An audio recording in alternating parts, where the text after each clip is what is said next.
मनोरमधल्या कुमार यज्ञेश महेश भोईर हा तरुण MBBS doctor परीक्षेत प्रथम श्रेणीने उत्तीर्ण झालाय।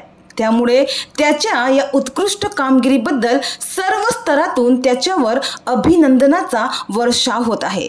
मनोरमधल्या वेडगाव रोड रईस नगरी येथे राहणाऱ्या यज्ञेशचे वय आता 25 वर्ष आहे। MBBS परीक्षेत प्रथम क्रमांक मिळवणे ही एक मोठी उपलब्धी आहे, जी मेहनत, जिद्द आणि समर्पणाचे फळ आहे।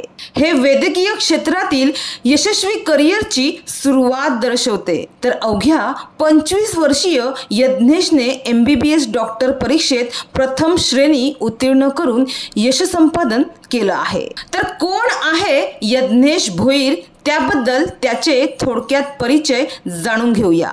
विद्यार्थ्यांना तळमळीने व सेवाभाव वृत्तीने शिकवणारे पूर्वी शिक्षक होते आणि आता मुख्याध्यापक असलेले महेश भोईर यांचे पुत्र आहेत यज्ञेश भोईर। मनोरमधल्या जनरल एज्युकेशन सोसायटीच्या लाल बहादूर शास्त्री हायस्कूल व सत्यभामा यशवंत चाफेकर कनिष्ठ महाविद्यालयात मुख्याध्यापक पदावर कार्यरत आहेत महेश भोईर सर आणि त्यांचे पुत्र आहेत यज्ञेश भोईर।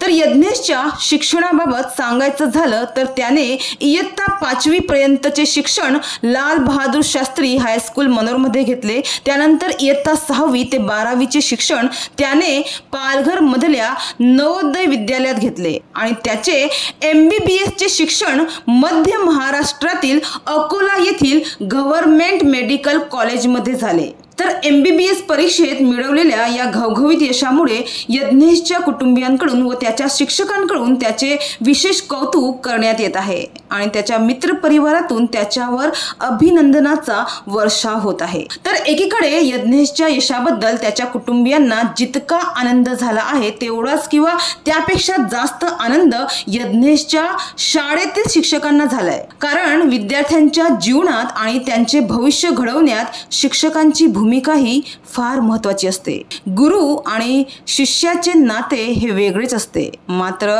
आपल्या शाळेत शिकलेल्या एका शिष्याने, एका विद्यार्थ्याने अभिमानास्पद कामगिरी केली आहे।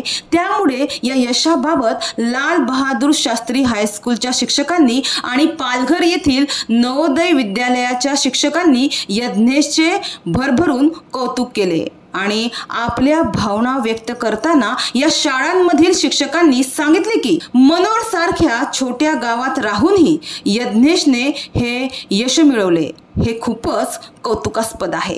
यज्ञेशच्या यशाची ही वाटचाल अशीच पुढेही सुरू राहावी आणि लोकांना निरोगी जीवन जगण्यास त्याने मदत करावी। तसेच आजार आणि दुखापतींवर उपचार करून लोकांना आरोग्य सेवा पुरवावी अशा सदिच्छा देत पुढील वाटचालीसाठी त्यांनी यज्ञेशला शुभेच्छा दिल्या आहेत।